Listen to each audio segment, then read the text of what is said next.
On sait que l'immobilier, ça peut être un peu compliqué, il peut se passer des choses un peu moins cool. Donc toi, ça a été quoi tes plus grosses galères? Ouais, bah après moi ça fait que 2 ans que je suis dans l'immobilier, donc je pourrais pas te... Je me sens pas non plus légitime à dire qu'il n'y a pas de galère dans l'immobilier, mais ça a été très limité. En fait, le plus important, une fois que tu as fait tous les travaux et tout, que tu as mis de la qualité, c'est de prendre des bons locataires. Et pour prendre des bons locataires, il faut avoir un, un bien qui est correct, voire plus que correct.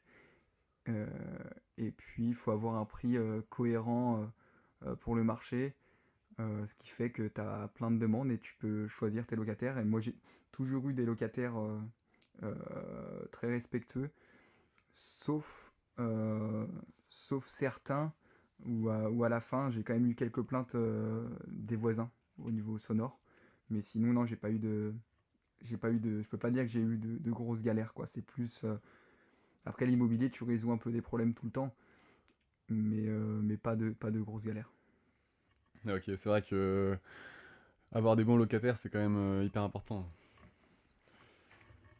Et combien de temps tu consacres à chaque projet, à chaque bien? On va dire que si t'arrives à donner une tranche par semaine, ou ça dépend des périodes aussi sûrement. Comment ça se passe? Ce serait très difficile de te répondre. Pour moi, c'est non quantifiable. Ça dépend effectivement des périodes. Si tu as un nouveau, en fait, là où ça va te prendre du temps, c'est quand tu as un nouveau projet. C'est là que ça te prend peut-être le plus de temps, hein. Ça va être la recherche du bien, négociation, rechercher le financement, coordonner les travaux, toutes les parties prenantes, mettre en location. euh, Puis quand on a des locataires qui partent aussi. Mais moi, je compte pas mon temps.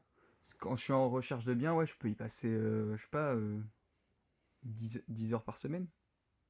Ouais, peut-être une dizaine d'heures par semaine. Mais après, tu sais, t'as l'excitation du nouveau projet et tout, donc ça passe vite. Et puis après, bon, bah, les visites, t'en fais un certain nombre, ça prend du temps.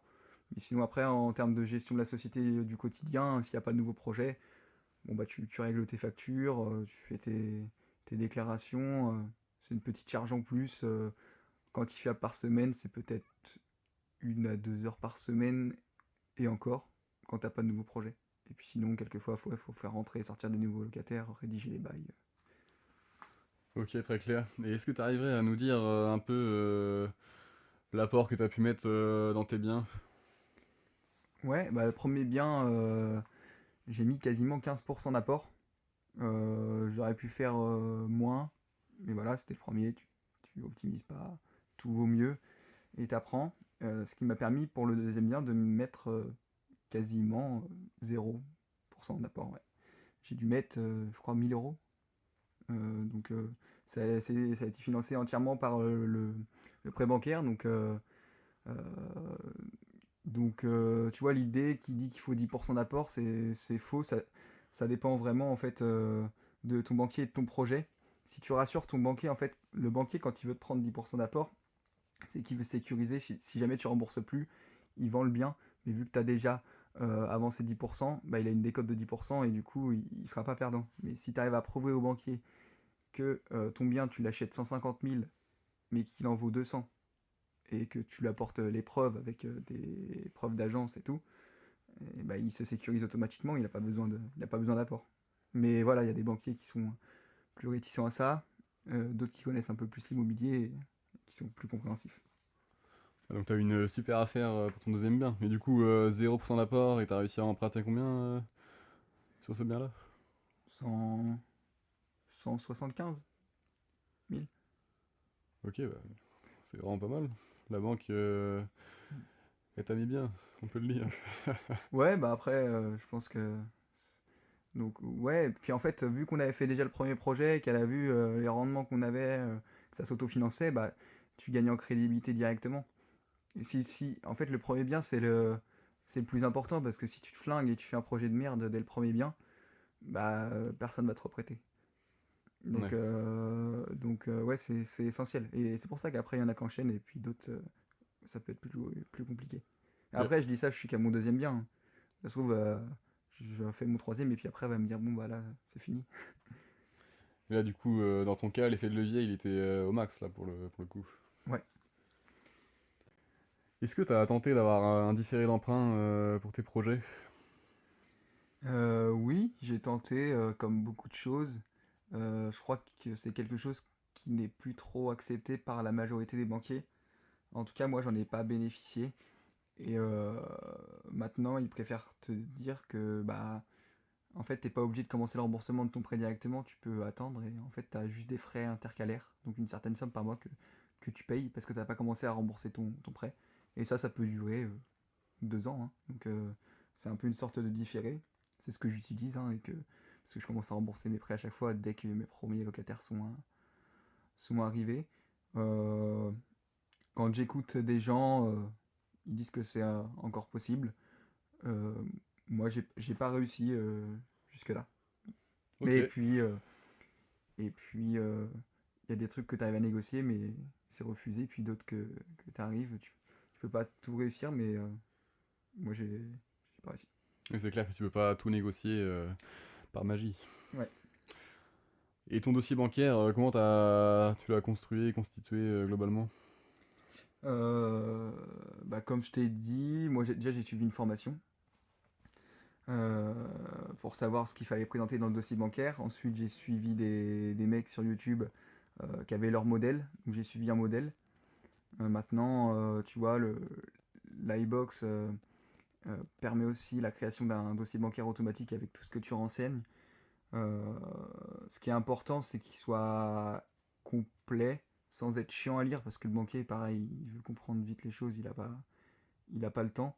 Donc que tu mettes la localisation, le rendement attendu, euh, que tu expliques la valeur locative, mais pas comme ça, faut que tu lui apportes, faut qu'une agence IMO te garantisse cette valeur, comme la valeur du bien, faut pas que ce soit bidon. Montrer que tu as bien compris le truc. Et puis après, c'est aussi la relation que tu as avec la banque qui fait qu'il est accepté ou non. Mais voilà, en fait, j'ai repris des modèles pour constituer mes dossiers bancaires et puis j'ai mis dedans tout ce que je savais qui était essentiel. Ah, super, en tout cas, on a vu que ça a bien marché pour toi. Et combien de banques t'as sollicité en tout?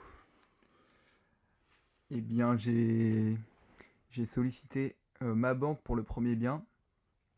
Et comme je t'ai dit, le taux était élevé par rapport au marché. Donc là, on a fait appel à un courtier que m'a recommandé mon expert comptable et qui a fait un travail remarquable parce qu'il nous a fait.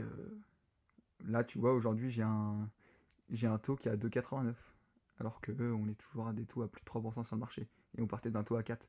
Donc non, il a été très fort sur le coup. En fait, l'avantage du courtier, c'est que tu perds pas ton temps à aller voir 10 banques.